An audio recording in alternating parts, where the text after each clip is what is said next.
दोस्तों, welcome back to our YouTube channel nursing Adda. आज के वीडियो में हम डिस्कस करेंगे यूरिनरी सिस्टम रिलेटेड डिसऑर्डर्स।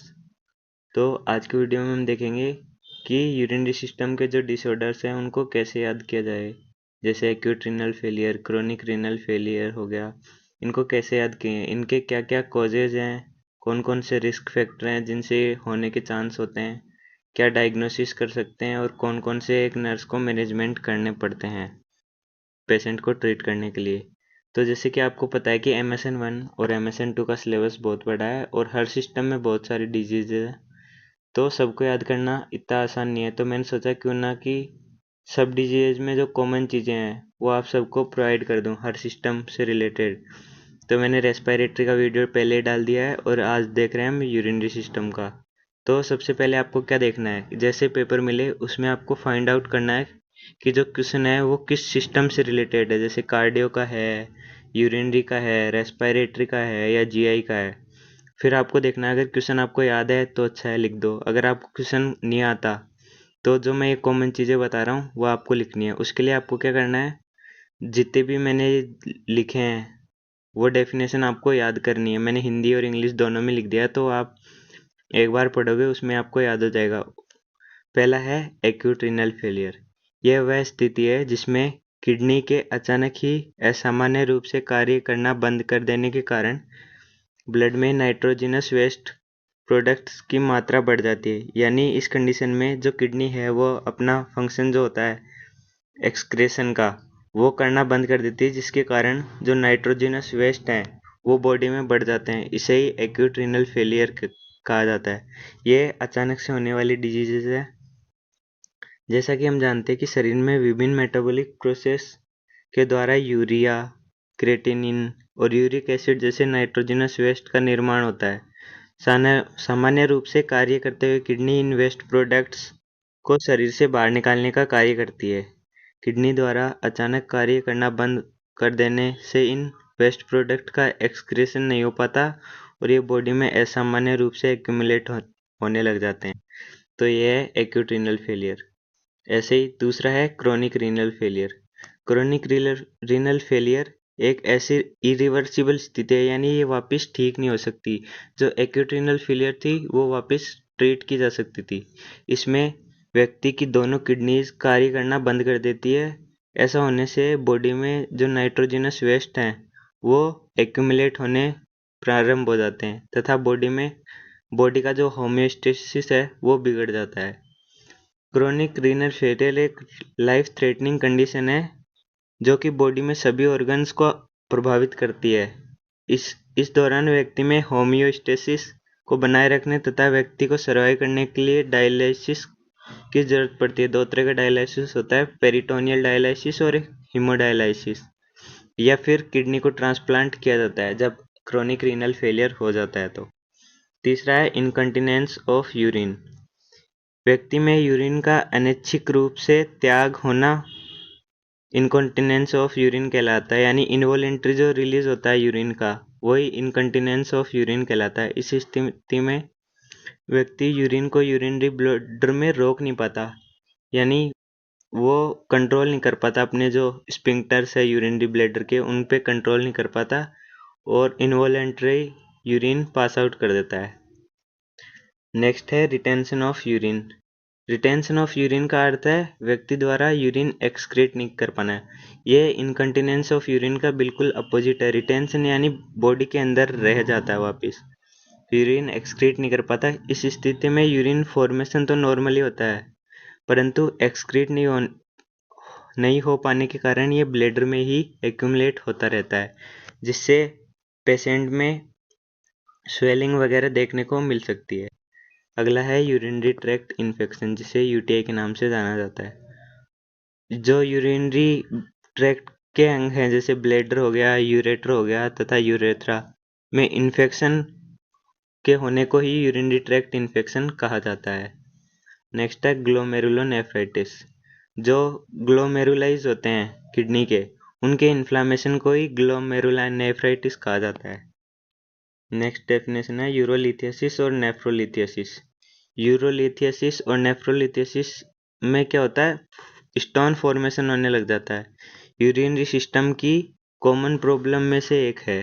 इस इसमें स्टोन का निर्माण किडनी में भी हो सकता है, यूरेटर में हो सकता है अथवा ब्लैडर में, कहीं पे भी हो सकता है। हालांकि इसके निर्माण की जो सबसे ज़्यादा संभावना है वो किडनी में पाई जाती है।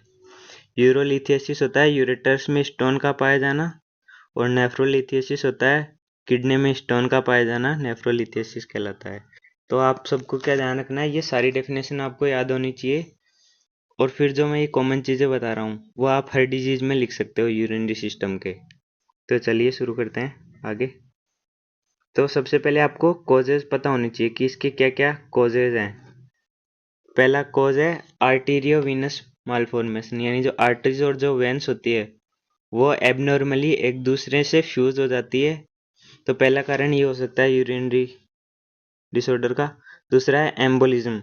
एम्बोलिज्म क्या होता है, ब्लड वेसल्स में लूज या तो ब्लड का क्लॉट हो जाए, या कोई एयर बबल, जैसे हम इंजेक्शन लगाते वक्त ध्यान नहीं देते और अगर कोई बबल रह जाता उसमें तो बॉडी के अंदर इंसर्ट हो जाता है, उससे एम्बोलिज्म जनरेट हो सकता है।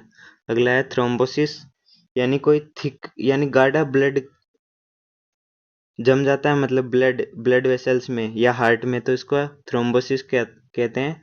आर्टीरियोवेनस फिस्टुला, यानी आर्टरी और वेन्स में एबनॉर्मल कनेक्शन, जो कि जब बच्चा जन्म लेता है उस समय ज़्यादातर देखने को मिलता है।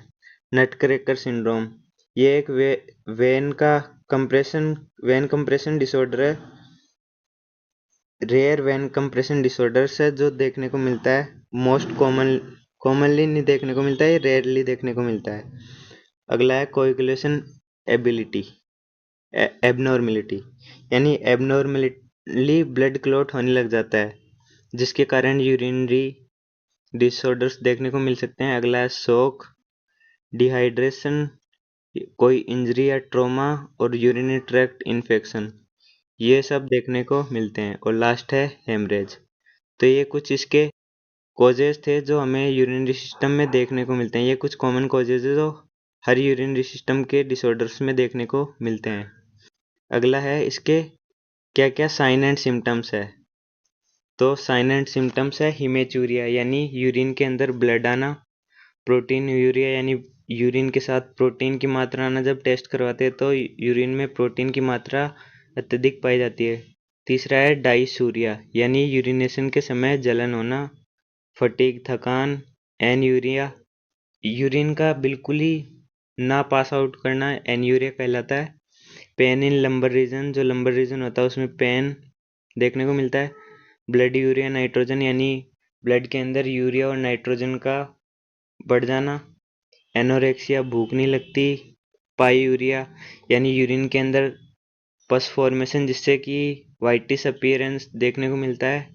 नोक्चूरिया, यानी रात के समय यूरिन पास आउट कर देना इनवॉलेंटरली। और shortness of breathing, SOB. Urgency, इसमें क्या होता है, पेशेंट रोक नहीं पाता यूरिन को और इनवॉलेंटरी रिलीज कर देता है। ओलिगूरिया, यानी कम यूरिया पास आउट होना 24 आवर्स में। फीवर, नोजिया, वोमिटिंग, ये हमें सब डिजीज में देखने को मिलती हैं। और इसमें एक कॉमन जो चीज़ देखने को मिलती है वो है जॉइंट पेन। जो नाइट्रोजनस वेस्ट बॉडी में एक्यूमुलेट होते हैं उनकी वजह से हमें जॉइंट पेन देखने को मिलता है। और लास्ट है इंक्रीज प्रोस्टाग्लैंडिन्स। अब देखते हैं इसके क्या क्या डायग्नोसिस है जो कि हम कर सकते हैं। तो पहला है केयूबी एक्सरे।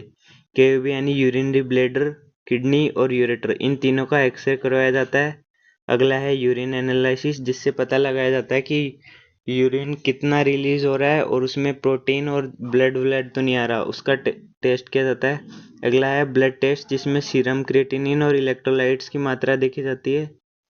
नेक्स्ट है रीनल एंजियोग्राफी, एक सर्जरी है जिसमें अगर स्टोन वगैरह हो जाते हैं तो उसको ट्रीट किया जाता है। नेक्स्ट है सीटी स्कैन, हिस्ट्री कलेक्शन कि पेशेंट या उसके फैमिली मेम्बर्स को ये डिजीज लंबे समय से चलती हुई तो नहीं आ रही, यानी जेनेटिक तो नहीं है। और फिजिकल अपीयरेंस, जिसमें हमें स्वेलिंग वगैरह देखने को मिलती है।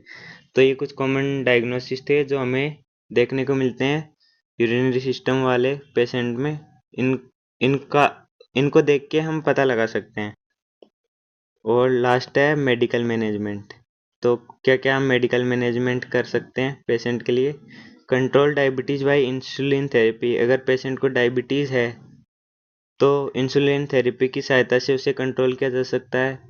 अगर पेशेंट में यूरिन पास आउट नहीं कर पा रहा तो उसे डायूरेटिक्स दे सकते हैं, जैसे फ्यूरासेमाइड और मैनिटोल, जो कि उसे यूरिन पास आउट करने में सहायता करेंगे।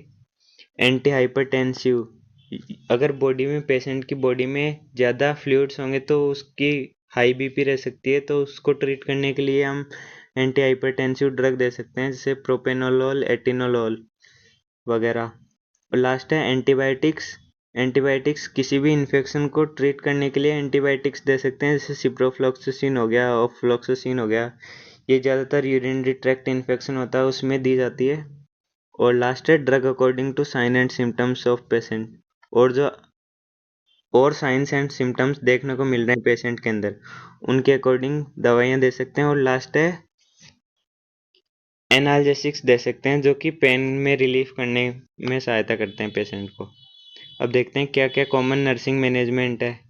Assess the vital signs of patient, patient के वाइटल्स चेक कर सकते हैं।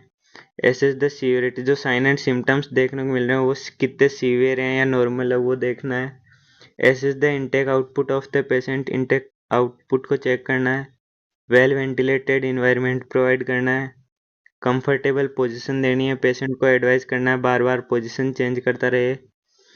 और जो डॉक्टर ने मेडिसिन प्रिस्क्राइब किए उनको 5 रूल्स ऑफ ड्रग एडमिनिस्ट्रेशन को फॉलो करते हुए देनी है। Administer O2 to the patient, अगर पेशेंट को सांस लेने में थोड़ी बहुत दिक्कत हो रही हो या वो सही से सांस नहीं ले पा रहा हो तो उसे आर्टिफिशियल ऑक्सीजन दे सकते हैं। पेशेंट और फैमिली मेम्बर्स को साइकोलॉजिकल सपोर्ट प्रोवाइड कर सकते हैं। और लास्ट है provide knowledge related to disease, जो डिजीज़ है पेशेंट को उससे रिलेटेड हम उससे नॉलेज दे सकते हैं और उसके फैमिली मेम्बर्स को नॉलेज दे सकते हैं कि क्या इसका ट्रीटमेंट है, कैसे इससे बचा जाए, दूसरों में नहीं हो, क्या क्या ध्यान रखना है, वो हम नॉलेज दे सकते हैं। तो ये कुछ कॉमन नर्सिंग मैनेजमेंट थे। तो बस आज के वीडियो में इतना ही। अगर वीडियो आपको अच्छा लगा हो तो लाइक करें, चैनल को सब्सक्राइब करें और अपने दोस्तों के साथ शेयर करें। धन्यवाद।